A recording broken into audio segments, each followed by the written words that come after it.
shoot what's going on. It's preaching. So that right there is my lease truck. I got my mechanic and stuff fixing a air leak in it. When I got the truck on my way coming back, when I applied the brake, my air pressure was going down. Now I don't have to pay for any repairs on the truck. The place is actually going to pay my mechanic directly. So I don't have to worry about any repairs. I do have to worry about, oil changes and loops and stuff like that, but I don't have to worry about nothing else. But fixing this air leak real quick. So, and it's costing me $1,300 a week. Woo! I know, right? $1,300 a week. But that's covers all the insurances, all the repairs, and it covers the miles, which is pretty good because Penske wanted 18 to almost 2,000 a week. Ryder wanted the same thing. Plus, they also wanted $5,000 down. And you still had to pay them like $1,800, $1,900 a week for like 2,800 miles. And you got to pay them in advance. So even just to get the truck was going to cost like $7,000. And it costs half of that to get this.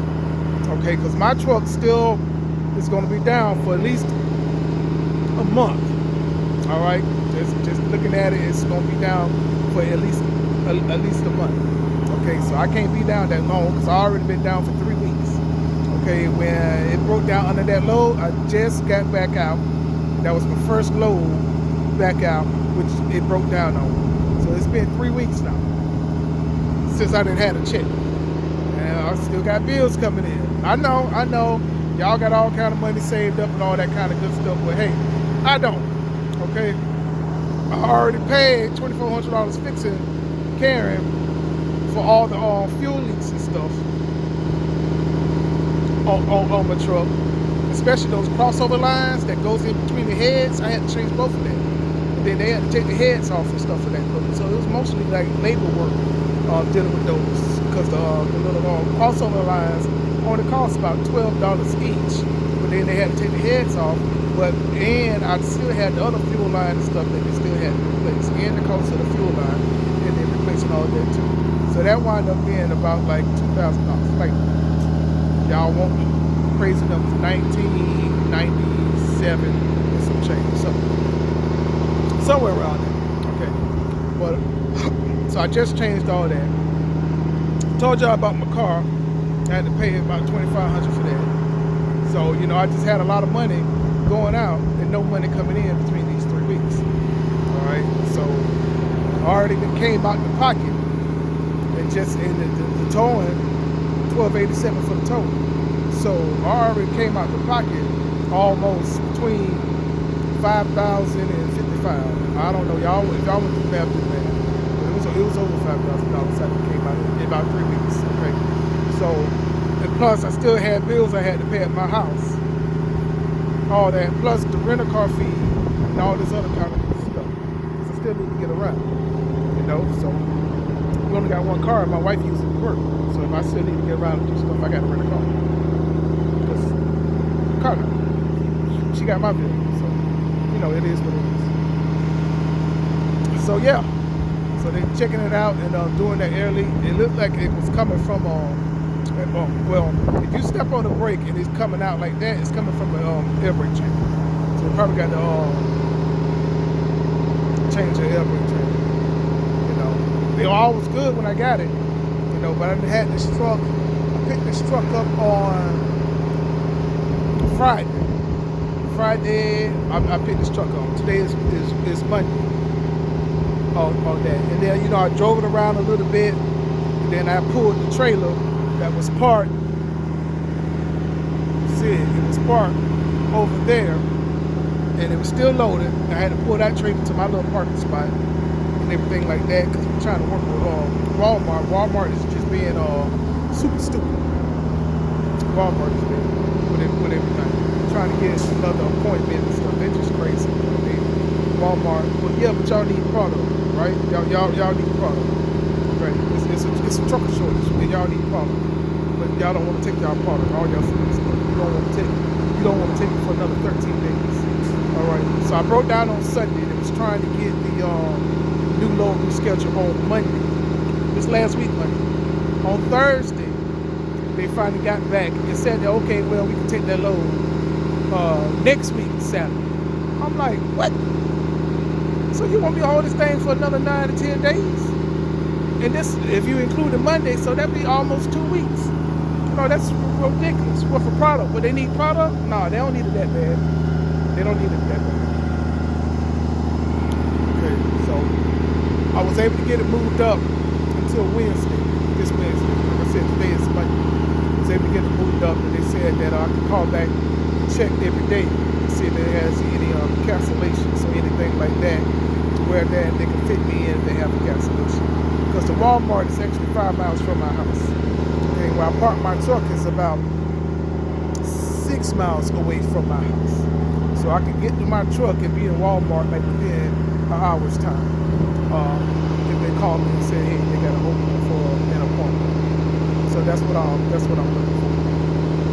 But yeah, so I'm gonna get ready to get back on the road. And because it is a sleeper, you know, it's not a day cab.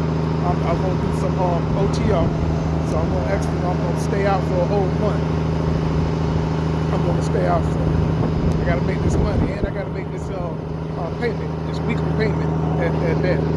And I still got to save up some more money to get my truck fixed as well. You know, so I do have to do that. So I'm gonna do a little OTR for a month, stay out a whole month. Now we'll do a couple pass-throughs. Like I'll be doing a pass-through next weekend because I have a doctor's appointment scheduled on Friday. So I'll be doing like a pass-through or something like that, coming down to Miami or something like that. Who knows? I may be able to do a 34 at the house, like deliver that load, and then just do a 34 at the house. Because that load probably won't deliver it till Saturday morning or something like that. I could be back on Friday or early that Friday, or try to find something that delivers that Friday night. Anyway, I'll try to work something out whether I could be back for my doctor's appointment on the 19th of this month. Plus, that's my wife and our anniversary too. So I'll probably come on for that and just do 34 and head right back out again for another 2 weeks. So looking at almost about a week and a half on the on my stuff before I come back home and stuff like that. So who knows? So we'll see, man. We shall see. We shall see. Do a little OTR, but it took a minute to get this truck.